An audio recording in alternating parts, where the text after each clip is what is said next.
Salve família encarando, aqui quem fala é o Davi, seja muito bem-vindo ao nosso humilde canal. Meus nobres e queridos irmãos, eu tô aqui na avenida, né, na principal avenida da minha cidade. Se você vier aqui, você vai passar por ela. E por que é que eu tô mostrando isso pra vocês? Porque eu acho que essa avenida ela serve para representar o porquê dos resultados das eleições. Tem muita gente reclamando aí, meus irmãos, mas eu acredito que o que aconteceu aí foi a resposta do próprio povo, da separação que o Bolsonaro ajudou a fazer. Começou com o PT e ele complementou e radicalizou isso. Veja bem, aqui foi onde o Bolsonaro fez a motociata. Você já viu o estado, né, da avenida, péssimo. É justamente a prefeita daqui, que está no segundo turno, inclusive. E a candidata que vai enfrentar ela é a Marília, que é bem pior do que ela ainda. É uma coronezinha, né? Até tirou um vídeo nosso do ar. Mas é o seguinte, essa é a avenida que o Bolsonaro passou, né? Com a Polícia Rodoviária Federal, com motos de alta cilindrada. O pouco que tinha aqui na região, do pessoal que tinha essa moto, estava toda aqui. Eu, inclusive, fui convidado justamente por causa da minha moto, né? Que é a Petrolhope, a Z900. E eu digo, não vou não, irmão, obrigado. Mas vieram me convidar pessoalmente, então não fui. Se você prestar atenção aqui, tem uma ruinha logo aqui, ó. Vocês já viram também eu passando por ela várias vezes, tá vendo? Se a gente subir essa ruinha aqui, a gente vai dar numa favela. Olha a condição do chão, ó. Péssimo. Tem uma comunidade grande que mora aqui, ó. Mas é desse jeito aí, ó. Mato cobrindo e os buracos aí. Isso aqui quando chove mesmo, isso aqui tá no sol, tá desse jeito. Agora você imagina quando chove. O pessoal fica igual a porco mesmo dentro da lama. E as pessoas mais velhas, né, os mais idosos que apoiam o Bolsonaro, elas ficaram aqui, ó. Aqui em cima, ó. Ficaram daqui vendo ele passar lá embaixo. Os mais novos desceram e se espalharam pelas avenidas, né? Que tinha muita gente apoiando ele.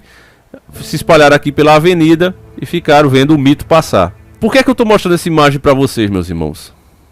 Porque essa atitude do Bolsonaro de fazer essa motociata, ele acabou agravando mais essa separação das classes sociais que começou com o PT.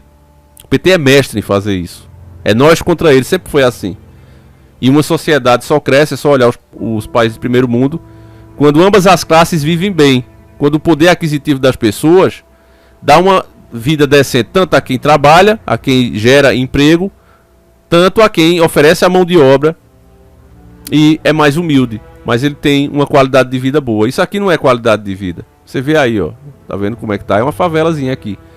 Por fazer muito tempo que o pessoal ocupou, né?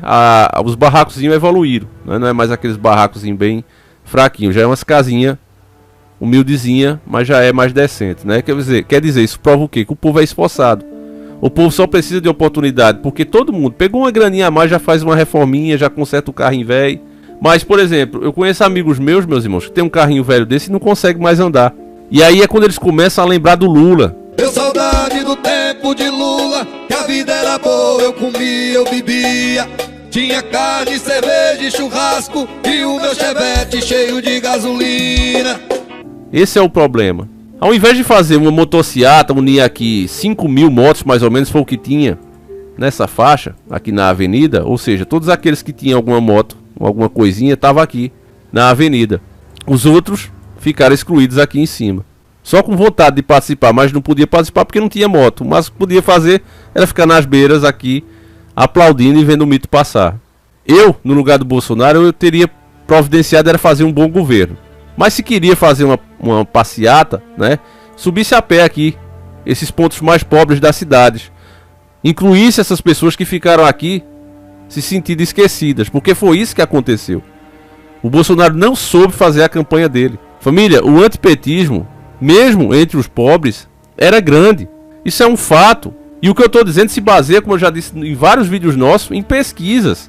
E na realidade, o PT não conseguiu eleger nenhum cargo importante pelo Brasil afora. As pessoas tiveram consciência do que estava acontecendo. Agora, o Bolsonaro vem, esquece que a maioria da população é pobre, porque esse cenário aqui de desfile nas avenidas, com as pessoas que tinham alguma condição, e uma favela por trás disso aqui, foi a nível de Brasil, principalmente do Nordeste, justamente onde ele levou uma surra. O Lula, se você for ouvir os discursos, é preciso conhecer o inimigo. Se você ouvir os discursos de Lula, você vai entender por que é que essas pessoas se sentem representadas por ele. Ele falou, criticando justamente essas motocicletas, ele disse, olha, eu nunca vi uma coisa dessas nos movimentos de Bolsonaro, porque não tem ninguém descalço, não tem ninguém afavelado, é só gente branca e rica, nas palavras do Lula. Sempre, né, dividindo mais a população. Então, um presidente que tiver noção e que sabe que precisa governar para todos, ele precisa se importar com esse daqui também. Porque caso ele não faça isso, caso ele rejeite essa realidade aqui, ó, ele vai sempre perder.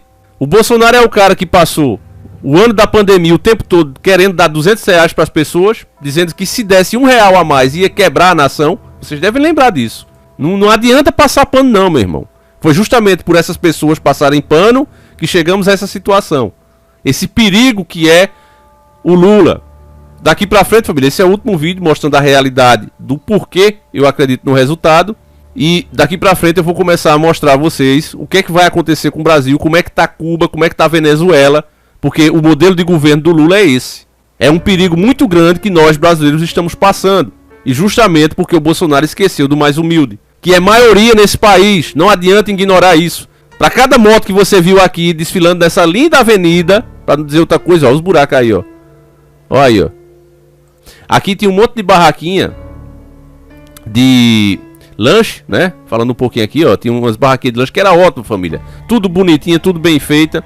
A prefeita mandou tirar, que era justamente essa Raquel. Deixou um bocado de família sem ter o seu ganha-pão. Pra quê, ó? Porque tem isso aqui, ó.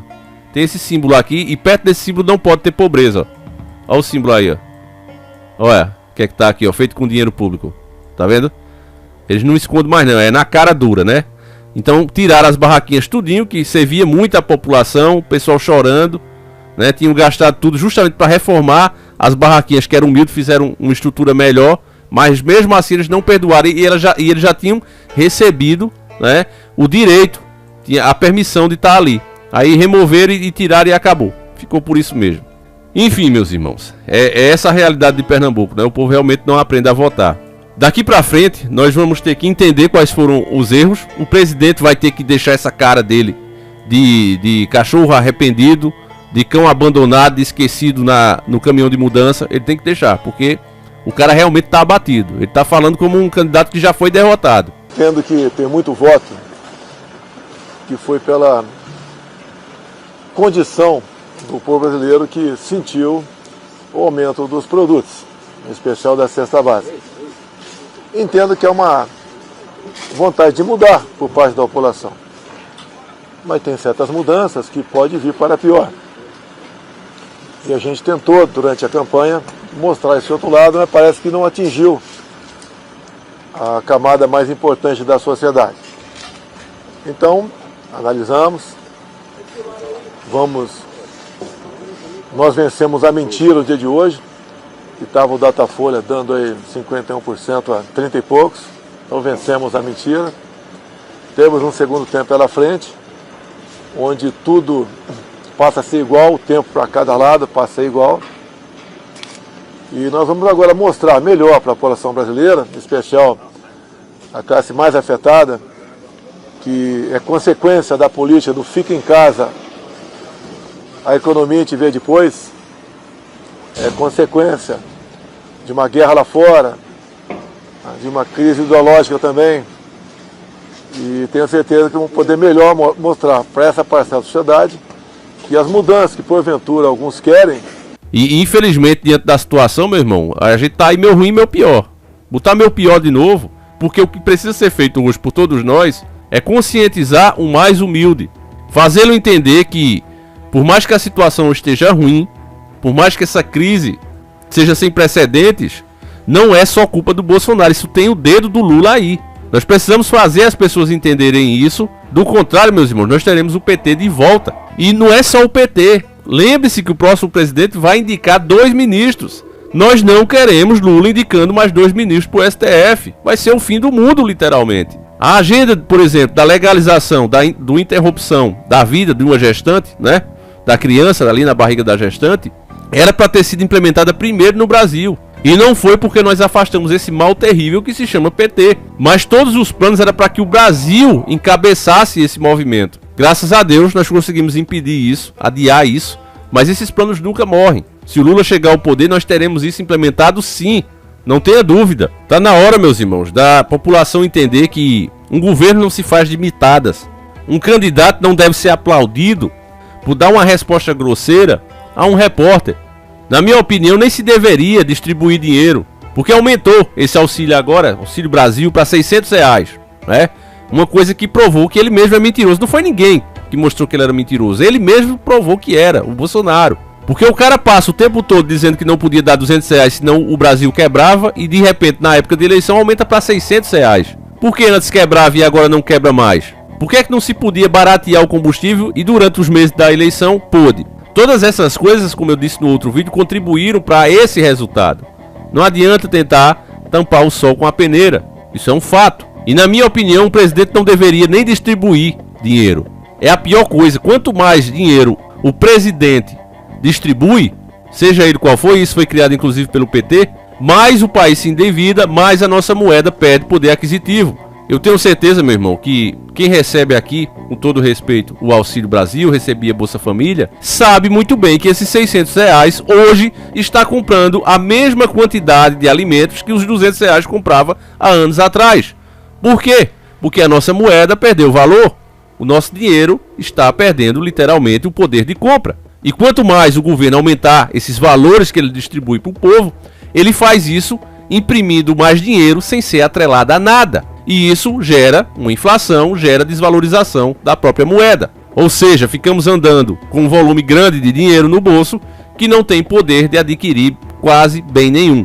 Então, em vez de gastar dinheiro com isso, o que um presidente tem que fazer é uma boa gestão, uma reforma tributária, por exemplo, fazer com que o trabalhador consiga, com o trabalho dele, com a mão de obra dele, comprar o que ele precisa para sobreviver com a família, a cesta básica, e ainda sobrar um dinheirinho para ele conseguir abastecer o chevetinho dele, conseguir abastecer a motozinha dele e dar um rolé na estrada cheia de buraco, pela cidade, pelo um sítio. Embora realmente a realidade é essa, cheia de buraco, mas mesmo assim ele fica feliz fazendo isso. O povo brasileiro se contenta com muito pouco, essa é a realidade. Mas você vê aqui, ó, as desgraças de estrada que é, ó, família. Isso é o caminho todo, ó. Você vier aqui para Pernambuco um dia visitar, ou até tem gente, eu vou aí dar um abraço pro irmão, se você vir, venha de Jeep, viu, ou Toyota, porque é assim, ó, é essa bagaceira aí, ó. E a gente tá andando aqui nas principais, viu? Se entrar para os bairros humildes, meu irmão, aí você vai ver o que é uma bagaceira mesmo, ó. O negócio é esculhambado, ó. É assim o tempo todo, ó. Onde não tem um buraco tem dois, e quando não já tem um buraco velho, tem um buraco novo nascendo, ó. É só andar, é só você colocar aí Google Chrome, né, o Google Maps do Google Chrome, e você vai andar aqui pelas belas ruas da minha cidade, você vai ver aí, ó, que a maioria das cidades é assim, né? Agora tem cidade aqui menor do que a nossa, pelo menos tem um prefeito que faz o migué, né? Pelo menos tapa o buraco na pá aqui, ó. É assim, família, ó. Quando eles fazem um remendo, parece que eles tiram uma foto da cara deles e dizem, olha, faz aí, ó. Faz a minha imagem e a semelhança no asfalto, né? Parece o fundo deles, literalmente, todo estourado. Olha, as ruas, família, se entrar é assim, ó, lixo, ó. É a bagaceira, é grande, ó. Olha, vendo, família? É assim, ó, a bagaceira é grande. Isso, às vezes é a própria comunidade, né? O cara firme e manda fazer, ó. Você vê quando é a prefeitura, eles fazem mais bem feitinho. Mas às vezes é o próprio dono da casa, o pessoal, que o buraco tá ali há 10 anos, o cara mesmo cimenta. Aí fica assim, as ruas cheias de bagaceira. Então, família, na minha opinião, o que o Bolsonaro devia ter feito era falado com esse povo aqui, ó. Com o pessoal que tá na humildade, com o pessoal que tá precisando. Fazer política só para uma classe social, o resultado vai ser sempre a derrota. Sempre será a derrota. E não é que o PT esteja realmente incluindo todos, mas o PT é especialista em manipular justamente esses que estão na situação mais vulnerável. A conversa do Lula, meu irmão, é justamente de convencer essas pessoas que ele é a melhor opção. Eles que justamente mantêm elas em situação de dependência, em vez de vir um governo, né, como era o que o Dr. Enéas queria, que desse dignidade às pessoas, que elas pudessem ter uma boa moradia, que elas pudessem trabalhar e o dinheiro render, comprar o que elas precisam e sobrar um pouquinho para fazer uma reforma, consertar o carrinho, melhorar. É isso que um país precisa fazer, meu irmão. Não é distribuir dinheiro, eu sou totalmente contra. Eu não sou candidato a nada, mas se fosse candidato a uma coisa dessa, a minha proposta era essa: acabar com essas bolsas tudinho e fazer com que R$100 voltasse a comprar o que comprava há 20 anos atrás. Era essa a minha proposta. Mas enfim, família, deixa aí teu comentário, tá certo? Como eu disse a vocês, essa é a última análise. Tem muita coisa para falar desse governo, né? Que os erros dele, principalmente econômicos, conchavo com o Centrão, as traição das pautas conservadoras, enfim. Agora não é hora para isso. A partir de agora o que eu vou fazer é os documentários, né? Tentar mostrar aqui para vocês como está a economia desses outros países com um plano de governo do tipo do Lula, né? Os caras que Lula admira, o cara que disse que Fidel é gente boa. Então a partir de agora eu vou fazer a minha parte, é o que eu posso fazer. Meu voto vai continuar sendo nulo. Eu deixo claro isso aqui, não escondo pra vocês. Tem gente que ficou revoltada, então você não tá ajudando. Tô sim. Quando eu tiro um voto do PT, eu tô ajudando muito mais do que você que foi como um babaca com a camisa amarela pra lá, irritar ainda mais as pessoas que já se sentem excluídas, acender ainda mais essa divisão de classes. Era muito melhor do que você fazer isso, você conversar com um vizinho seu mais humilde, com um amigo seu.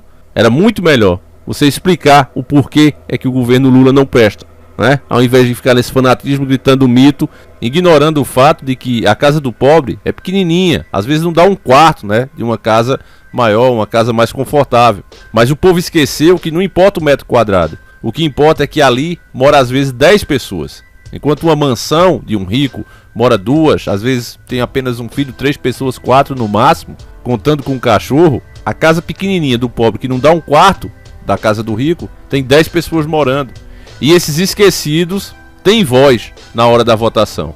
Então, ao invés de questionar o óbvio, então ao invés de ficar negando os fatos, a realidade, querer culpar isso ou aquilo pelo resultado, é melhor acordar e justamente ir para cima do que é o problema. Então vamos lá, meus irmãos, vamos com fé, vamos mudar esse resultado.